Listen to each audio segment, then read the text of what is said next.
Hé toi, ouais toi, est-ce que t'as vu le dernier George Miller? Est-ce que t'as vu 3000 ans à t'attendre? Non, parce que peut-être que t'attends le nouveau Mad Max du bonhomme. Mais ce que tu sais pas, c'est qu'il a sorti un film en 2022. Et ce film, c'est pas n'importe lequel. Ça s'appelle 3000 ans à t'attendre, c'est adapté d'une nouvelle de A.S. Byatt. Il est adapté avec l'aide de Augusta Kor et sur une musique de Junkie XL.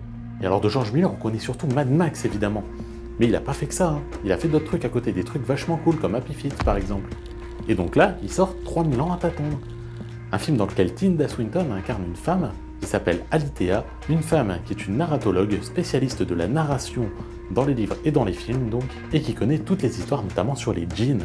Et là, elle va avoir l'occasion d'en rencontrer un qui va lui permettre de faire 3 vœux, sauf qu'elle sait que ces histoires ça se finit souvent mal, et donc elle va refuser de faire les vœux en question. Il se trouve qu'au final, ce djinn va lui raconter sa vie, va lui dire qu'il n'est pas comme les autres, et va réussir à la pousser à effectuer ses vœux. 3000 ans à t'attendre, c'est un blockbuster qui est pas comme les autres, parce que ce que vous pensez des blockbusters, c'est souvent ce qu'on voit en ce moment au cinéma. Alors je parle forcément encore une fois de Marvel, mais aussi chez les Fast and Furious et autres films du genre, c'est souvent la même chose. 3000 ans à t'attendre, ça n'a rien à voir, ne serait-ce que narrativement, où ça va se baser sur des flashbacks type 1000 et une nuits. Il va raconter 3 histoires, pas 1001, on n'a pas le temps. Hein. Le film dure environ 1h40, donc clairement, on n'aurait pas été au bout. Là, il va s'arrêter sur 3 histoires, 3 moments de sa vie, les 3 fois où il a été finalement renvoyé dans sa bouteille, et il va espérer cette fois-ci s'en sortir. Ce génie, il est incarné par Idris Elba, et si le film souffre d'effets visuels qui sont parfois pas top, le reste est franchement très réussi. On a une histoire qui sort des canons du genre, qui a bidé comme c'est pas possible au cinéma parce que tout le monde s'en fout, alors qu'il aurait mérité bien plus que ça. Et ce parce que George Miller, il en a absolument rien à faire des règles et de ce qu'on voit actuellement. Quand il a sorti son Mad Max Fury Road, il a fait un film dans lequel Max n'adresse quasiment aucune parole, qui était totalement différent de ce qu'on avait l'habitude de voir. Il avait carrément renouvelé un genre que personne ou presque n'a suivi d'ailleurs par la suite, ce qui est bien dommage.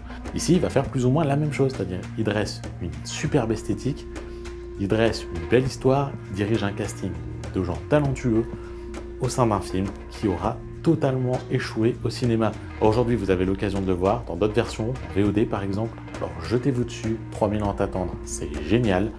Ça a ses défauts, c'est pas le meilleur film de l'année, mais ça vaut largement le coup d'être visionné.